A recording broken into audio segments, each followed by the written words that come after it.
Hello, everyone. Chris Chesniak, co-founder and CEO at Grandmaster Finance. Uh, as the last time we guys talked, we talked a little bit about the changes and the impact that this COVID-19 has had, how it's affected our business and our lives in general. But mainly, obviously, what we're experiencing in the dealership and how it's affected our business and traffic and sales and everything in between. So, one of the things that we talked about was, what to do with still being able to try to sell cars for the customers you can't get in the door. And one of the things I had mentioned was, offering, concierge services where you'll take the car to their business or to their work, and show them the vehicle, wipe it down, make sure they know it's clean. Make sure you're taking appropriate safety measures to make sure that your employees are safe as well. Make sure they're well protected with masks and gloves if need be. But that's going to be what we're going to see for a bit is offsite selling, and a lot of you guys probably are doing. Majority of that is what you're doing. You'll have very few that are actually coming in the store, but I've been getting a lot of calls and emails about offsite selling and how to overcome that, because the biggest thing is, you can close the car, hopefully you don't have to drive 3, 4, 5, 6 cars out to that customer. You can kind of narrow them down. They should know what they're generally looking for or want. Assuming you get the sale, your salesperson closed it down. The biggest question I've been getting is, anytime you guys have been in finance, I think everyone can agree that anytime you've had an out-of-state customer or a customer just too far away or whatever reason it was, they weren't coming into the store. It was in either a phone sale. They weren't actually coming physically to the dealership, hence what we're currently experiencing right now. And the biggest challenge has always been, well, how do I properly present my menu with the product you guys offer to my customer? Because as the saying and the theory goes that a lot of finance people will say is that, it's a lot harder to sell over the phone to people, versus when they're face to face. They tend to dismiss it a lot easier, give you way more objections. You're not as connected with them. Don't have as much time to build as much rapport, the whole 9 yards. So there's several different tactics that we can go over. I'm only going to go over a couple because that's part of our lessons in the Grandmaster Finance program. But some of the things that you can do, obviously there's a couple different methods of contact of how you're going to be able to reach them. It's pretty much the most common that we're aware of. It's either going to be by phone, it's going to be by video, or it's going to be, I've had some that are by text. It depends on the customer, the situation, and everything like that. So I'm going to go over the most common right now, and that's going to be by phone or by video, because that is where most people have been, where they've been, struggling with the most, I guess you could say. The phone is going to be your toughest one, I think. If they start texting, whatever, I try to divert them and get them to schedule a phone call or set up a time for a phone call. I prefer video, in my opinion. Whether you're using Skype video, whatever platform you use, as long as the customer has it, whatever's going to be the easiest is what I would do. FaceTime, whichever is going to make the customer has access to and you can get them to do. That's going to be your best bet, because then you have, face-to-face contact. You can spend a little more time with them. They feel a little more connected with you and, can see your facial expressions and stuff like that.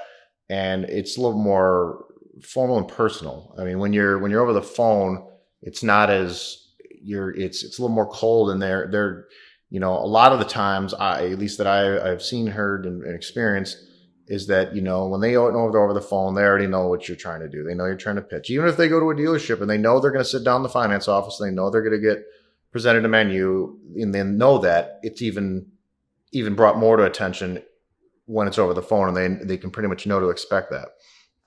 So as far as the specific tactics, you're going to have to do the best you can as if pretending that the customer's sitting right in front of you, and explain to them before you even go into anything that, as you know, it's your responsibility as the finance or business manager of the dealership to present to them what products are available to them. And don't miss a beat. Don't skip. Don't think this guy is going to not buy anything. Don't assume anything. Don't assume because he's over the phone that he's not going to buy anything. That's the wrong mentality to have. Every customer is an opportunity, and you need to take advantage of that. Some are going to be more challenging than others, and other ways of how you're communicating with that customer and presenting to that customer are going to serve as a bigger challenge for you. But that doesn't mean that it can't be done. So the first thing that I try to do first is I recommend trying to get the customer to, if let's say you're on the phone with them or whatever method of contact you're having with them, whether by email or whatever the case is, try to schedule something by video, by FaceTime or whatever. There are some programs out there too. This is another good one if the customer has the ability of it. I don't know the name off the top of my head, but there are some screen share companies out there where you can basically send email a link to a customer, and it will pop up a live screen share, and you can basically show them a menu on their screen, whether it's on their computer. That'd be the most ideal. And you can then, there's video in there, audio in there too. So it's like a phone call and everything.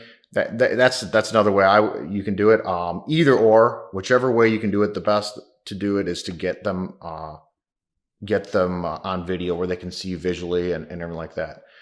Now, not every customer is going to. They're going to tell you they don't have time, they don't have access to, whatever, they don't know how to use FaceTime, they don't know how to use Skype, whatever it is, whatever reason or excuse, you obviously try to overcome it or try to, figure out a way to make it work for them. But do that first.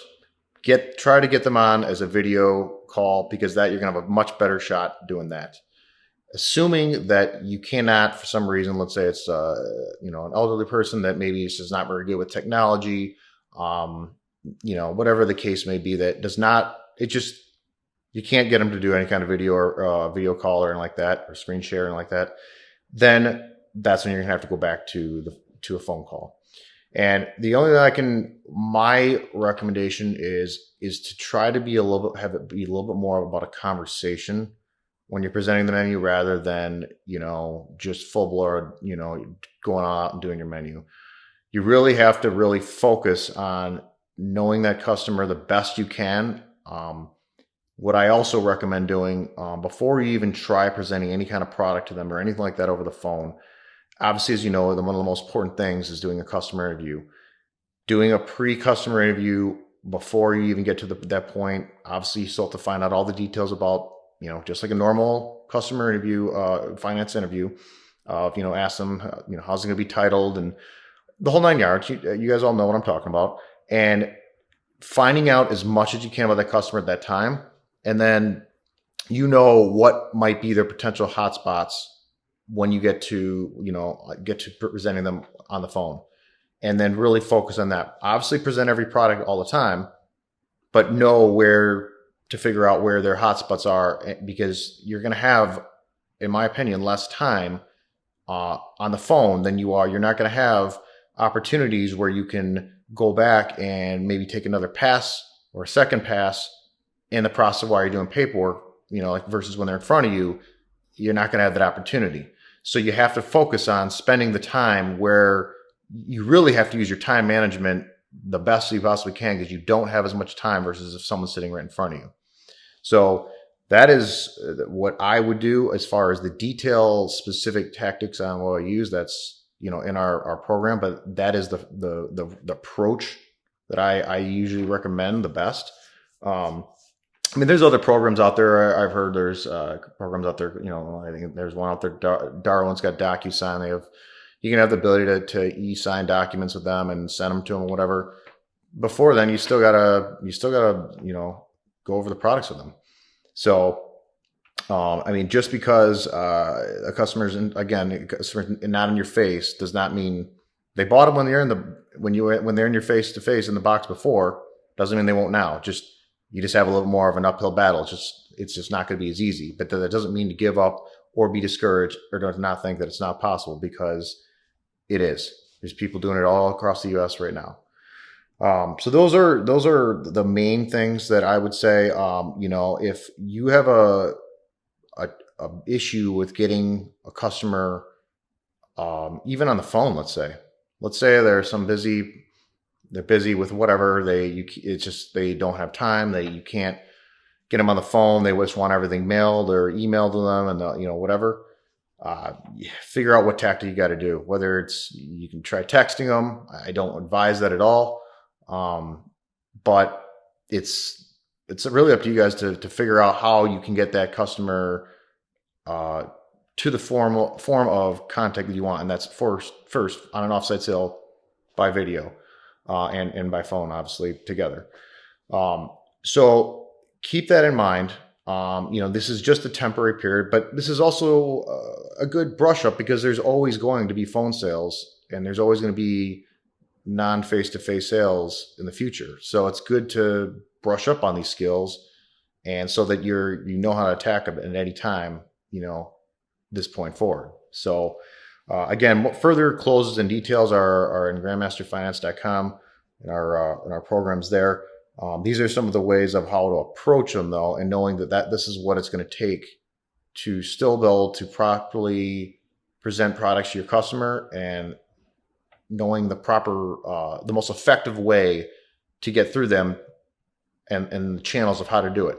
If someone you guys are going to have to fight a little bit, and I don't want to say fight, but I mean, if somebody says, "Oh, I don't have Skype or I don't have FaceTime," don't ask questions. What do you have? How do you guys do video chat? Do you have a video? Do you have a video cam at home?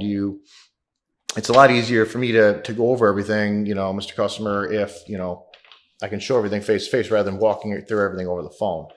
And some you'll be able to get, some you won't. But it's up to you in these times. You're gonna have to fight a little bit harder to be able to keep your penetrations up and still sell your products and make your money. So that's some of the main things of how to handle offsite sales. It really all depends. I mean, I've seen some where the finance guy goes to the customer's house on an offsite sale after they've already been closed by their salesperson, typically, and they present them a menu on the card and everything like that, and then they will go back. They'll leave, and then they'll come back. Either come back, have them sign what they can, that's signable, that does not have anything changed by what products they do agree to buy, and then stop back later with the finalized documents. So, I mean, I've seen some dealers go to extreme measures. It really depends on how your dealership decides they want to apply, or how aggressive they want to get to ensuring that they're getting every opportunity throughout this, troubling time that we're going through right now, and making sure that we're not losing or missing out on any opportunity as much as possible. And that's really all we can do right now until we get through this. So that's pretty much what I have for offsite selling, our offsite sales and product presentation. Again, more details are at grandmasterfinance.com. If you guys have any questions, or comments, please comment below. Again, thank you for joining Grandmaster Finance, and we look forward to talking on the next topic. Stay tuned.